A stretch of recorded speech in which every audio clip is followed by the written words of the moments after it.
मैं लोगों से लगातार कहता हूं कि आप मेरी बातों से डिसएग्री कर सकते हो, पर आप जिस बात पे एग्री करते हो क्या वो सच्चाई है? आप लिख लीजिए, मैं 4 आपको चीजें दूंगा, 4 W दूंगा। पहली चीज क्या होती है? What is the argument? अच्छा सर, आप आर्ग्यूमेंट क्या कर रहे हो? मैं ये आर्ग्यू कर रहा हूं आदि, ऐसी लड़कियां गंदी लड़कियां होती है। तो मैंने कहा ठीक है सर, आप लिख लो इसको, सबसे पहले पेपर पे लिख लो, ऐसी लड़कियां गंदी लड़कियां होती है। What is the argument? पहले एक बार आर्ग्यूमेंट तो लिख लो सर, क्योंकि जब तक आप आर्ग्यूमेंट नहीं लिखोगे आपको डिसएग्रीमेंट ही नहीं पता चलेगा आप किस बात पर डिसएग्री कर रहे हो दूसरे इंसान से। आप कन्विंस नहीं कर पाओगे सर जब तक ढंग से अपनी स्टेटमेंट को खुद नहीं पढ़ोगे अपनी आंखों के सामने।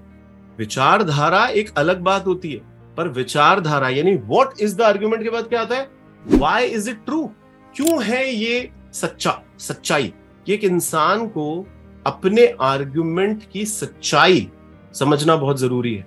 सच्चाई कैसे पता लगाते हैं? कि आप जो भी आर्ग्यूमेंट दे रहे हो उसके पीछे फैक्ट्स क्या हैं, उसके पीछे सबूत क्या है, एविडेंसेस तो दोगे सर। अच्छा रीजन बताओ। जब वो रीजन लिखते हैं, कई बार तो ऐसा होता है दोस्त, सालों से एक बात दूसरे को समझा रहा है इंसान, पर उससे सिर्फ ये पूछ लिया गया कि अच्छा इसके पीछे क्या रीजन है, तो कई बार बहुत अजीब अजीब से आंसर्स मिलेंगे आपको ऐसा आंसर मिलेगा उस किताब में लिखा है। अरे मैंने कहा सर किताब में तो लिखा है, पर कोई एविडेंस नहीं, जो लिखा है उस किताब में वही अटल होता है, बस खत्म, कह दिया तो कह दिया। अब ये अपने आप में एजुकेटेड सोसाइटी जहां होती है, जहां पे अलग अलग लेवल के लोग आके मिलते हैं, आप समझिए मेरे पे थोड़ी ब्लेसिंग रही कि मैं बहुत सारे देशों में मैंने ट्रैवल किया।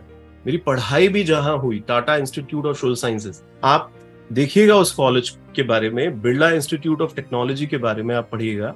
जब पूरे भारत से लोग आके एक क्लास में बैठते हैं तो आपको पता चलता है कि भिन्न भिन्न प्रकार के लोग, भिन्न भिन्न मान्यताएं, भिन्न भिन्न सोच। वहां पे आप ऐसे कैसे कह दोगे कि इस किताब में लिखा है बस यही सत्य होता है? तो हम कहते हैं जो एजुकेटेड सोसाइटियां होती हैं वो वाद विवाद करती हैं और वो बड़े हेल्दी डिस्कशंस होते हैं सर। डिबेट्स कभी बुरी नहीं होती। बात ये होती है कि बस उसके एविडेंसेस, उसके रीजंस थोड़े फैक्ट और साइंटिफिक होने चाहिए। अगर सिर्फ आप एक किताब के दम पे कोई भी बात कह देते हो और आपके पास कोई सपोर्टिंग इंफॉर्मेशन नहीं होती, तो सर ये या तो आपके छोटे से कुएं में ये बातें चल जाएंगी, या फिर आप अगर अपने घर के अंदर ही, कहते ना एक इंसान है, एक हाउसवाइफ है, अपने ही तरीके के लोगों के बीच में बैठ के, यानी कि जिसको कहते हैं कल्ट, अपना ग्रुपिज्म, अपनी बिरादरी, अपना गांव, हमारे जैसे लोग, उन जगहों पर ये चल जाता है। पर जैसे ही हम ग्लोबल की बात करते हैं तो आपको ये समझ में आएगा कि अगर आप ट्रैवल भी बहुत करेंगे तो आपको जब अलग अलग लोग मिलेंगे वहां पे व्हाई यू आर ट्रू, इसके पीछे आपके पास प्रॉपर